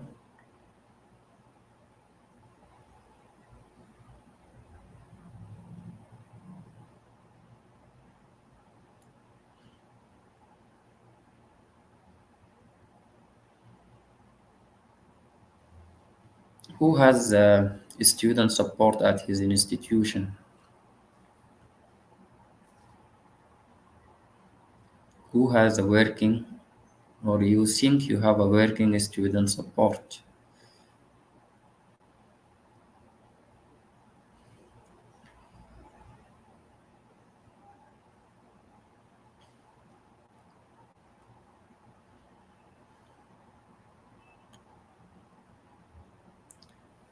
Just يعني to recap, student support يا جماعة, and this is why we use this term of student support,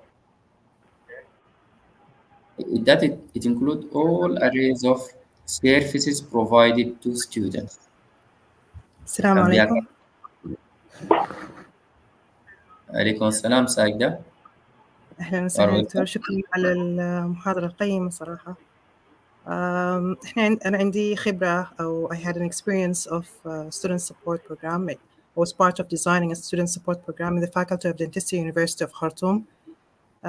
It was a need at the time after the COVID happened and disrupted the curriculum and the clinical work of students.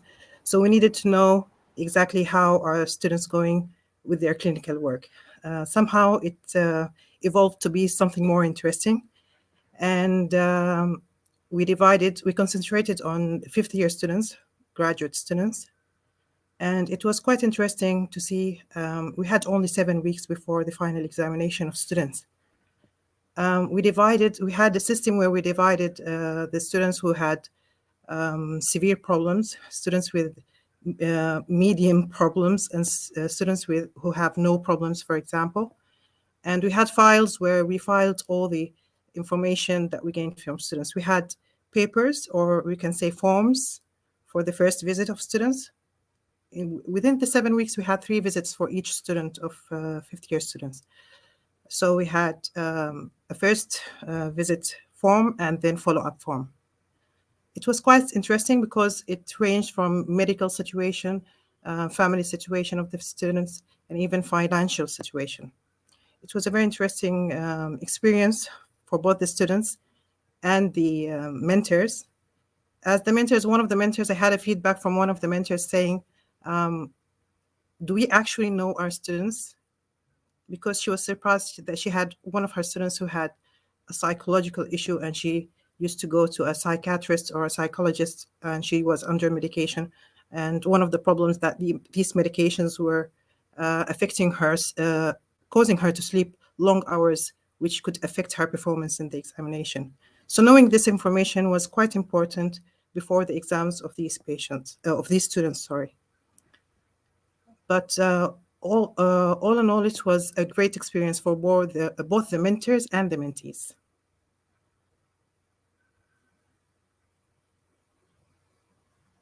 Thank you. Thank you, Sagda. This is very interesting. Yeah. I wrote it some points here. The part of files.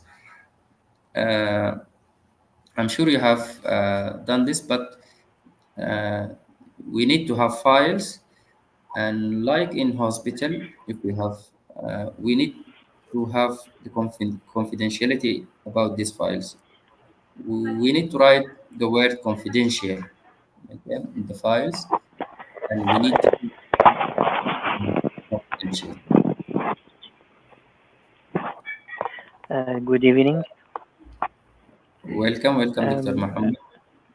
Yes. I would like to share the experience we witnessed at the Sudan University of Science and Technology. Actually, the student support start from the beginning when we firstly accept students as first year students. During the preliminary interview process and registration process,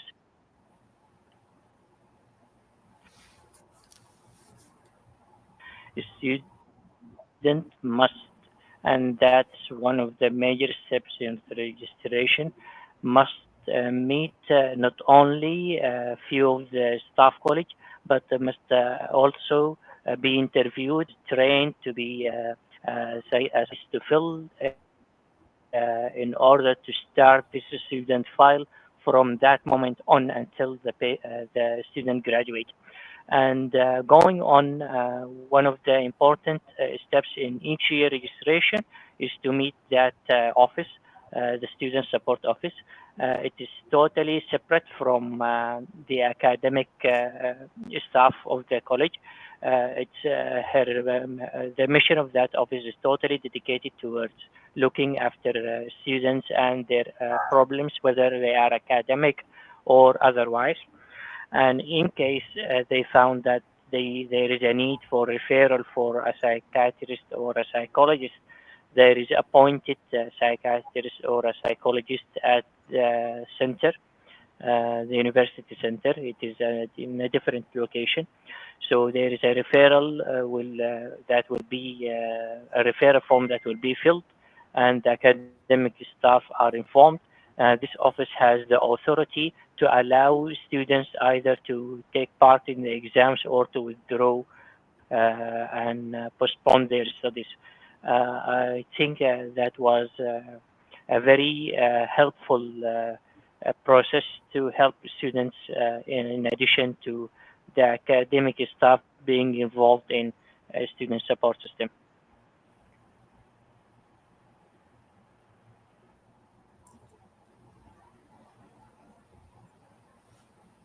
Okay, thank you, Dr. Muhammad. This was very interesting.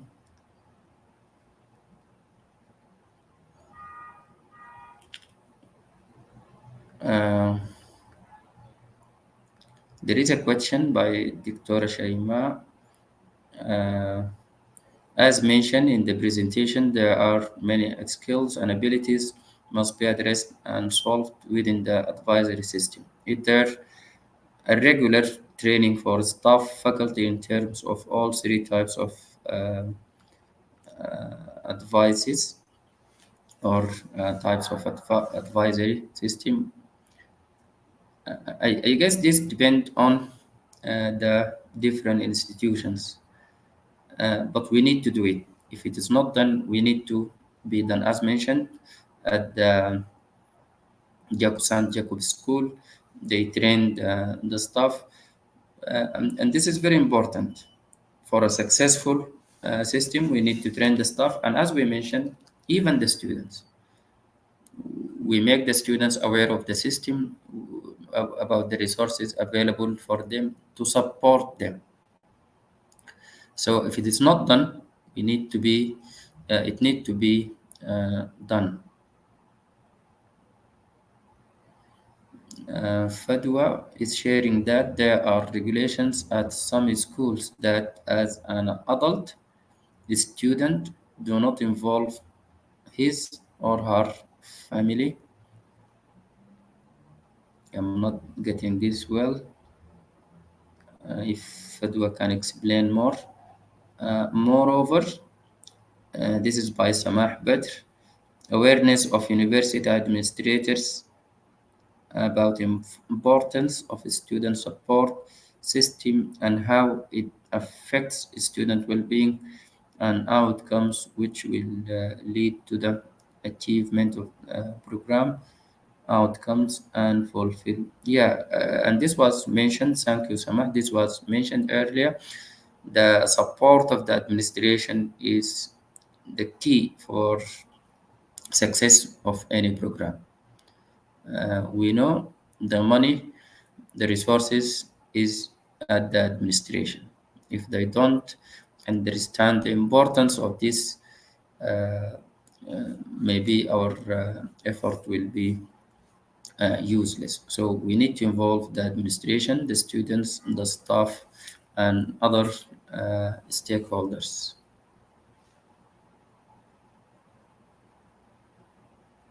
Okay, this is very exciting. A lot of people are sharing their thoughts.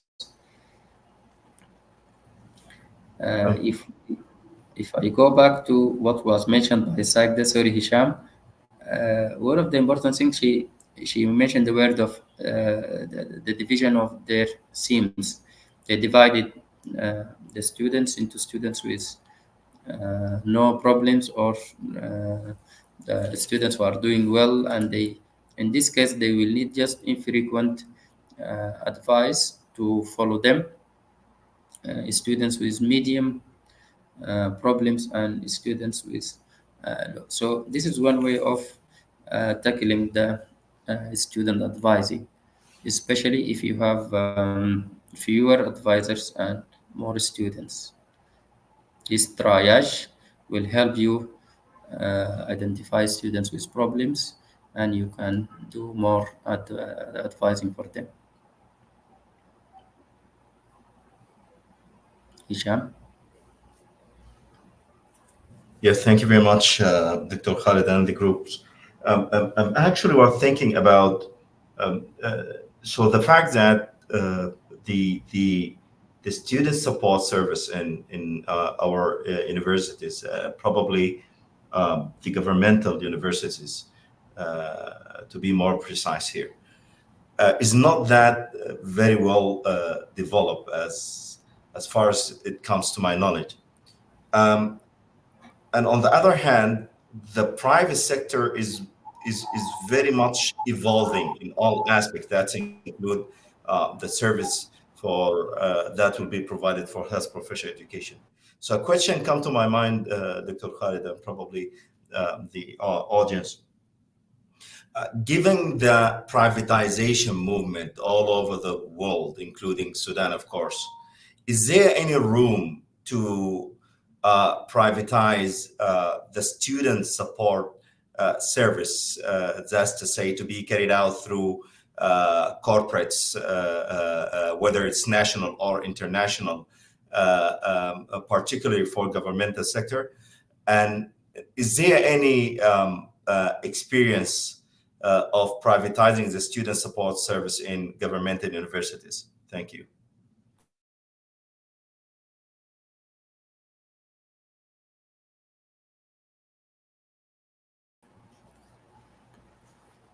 If I get you well, Dr. Hisham, you mean that to assign this to corporates who provide this as a service for the university? Yes. Yeah. I think this is one way of thinking out of the box. But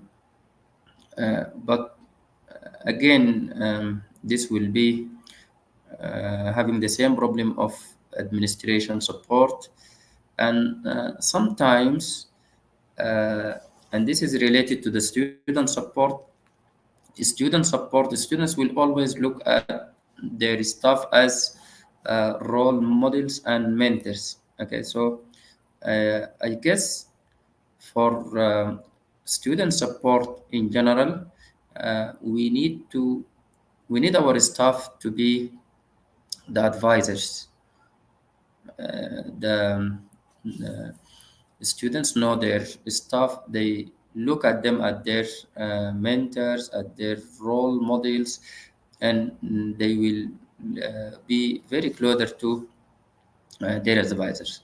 But I guess here, for specialized care, we may need to have this type of private corporates to do this, okay, to help the students, to help the students with special needs, okay. So we can look at it at a referral point for this student support, or we can look at it as one of the areas of support, one of the resources for student support.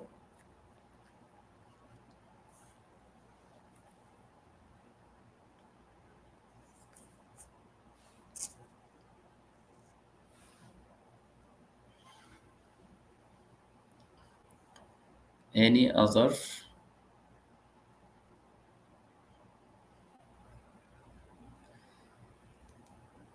Fadwa, I think at some point we need to involve families, especially if we have problems, especially at early stages of schools, when we have some of the students that are very young, even maybe less than 18, first year, second year, we need to involve the family if we have serious problems.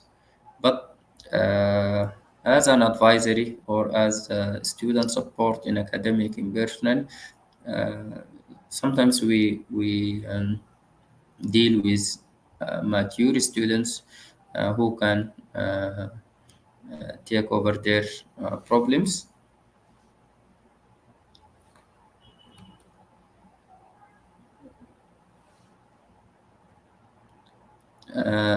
To summarize this workshop, and to have an effective student support or student advising system, we talked about lower student to counselor ratios.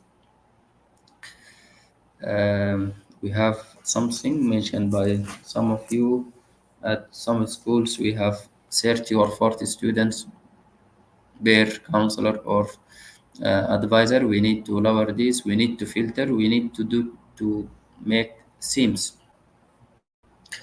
Adequate dosage and timing of advising sessions occurring more than once per year and starting.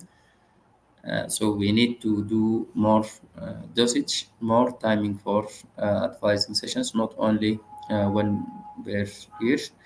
Strong, positive, and sustained advisor-student relationship.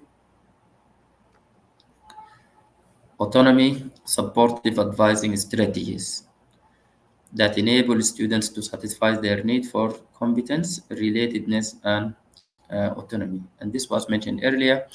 We need to raise the awareness of the students about their potential. We need to use strategies of reflective model to help the student know themselves, and we need to go away from directive advising, okay, because directive advising is one way of advising. We need to use bi-directional model. We put solutions. We help the student choose the best solution for them. Intrusive advisors who make proactive efforts to engage with students. We need to be proactive, help the student to set goals, create plans, gauge their progress, and strengthen self-management strategies. So we need to be intrusive, we need to be proactive. Okay. As I mentioned earlier, remember that student support is an array of support. Please remember, student support is not academic support. Okay, and this was very common in our schools.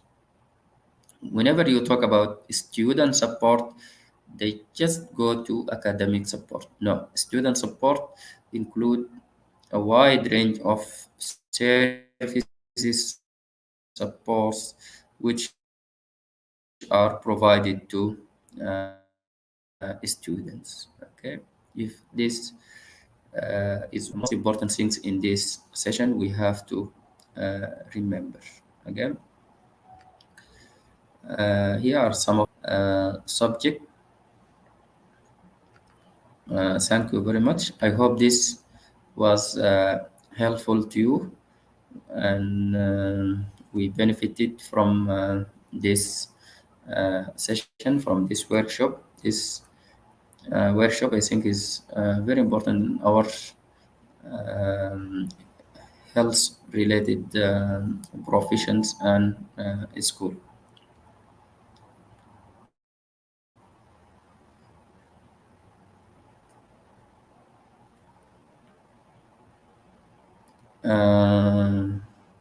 Fadwa is asking about sharing the student issues with her family. I think we talked about the confidentiality part, and this will also involve the family, unless the problem is beyond the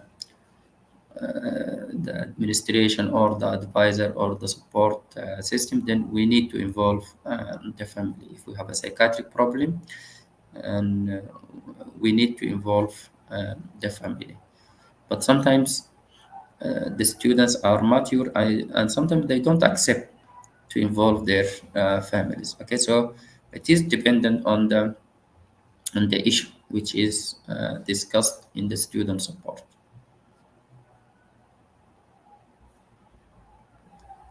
Okay, any final remarks? I'm done, finished. Thank you for your contributions.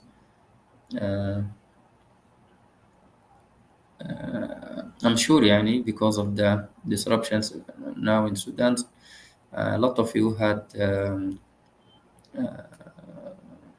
participations, contributions, but they were not able to share them. I hope we fulfilled the aims of this workshop. Thank you very much. Dr. Hisham, Dua.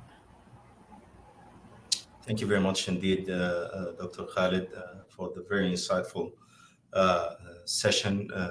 We learned a lot from you in a very important concept, which is the student support.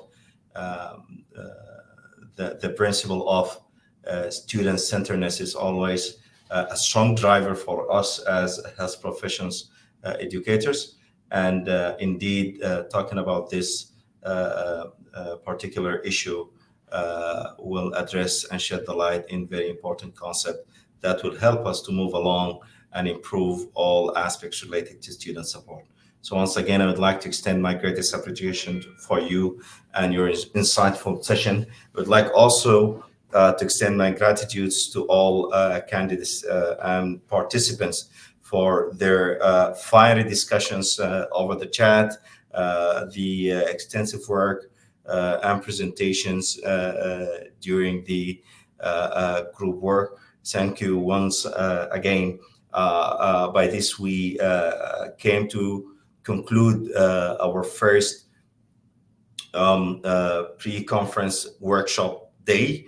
Hopefully, we have another successful day tomorrow, inshallah ta'ala.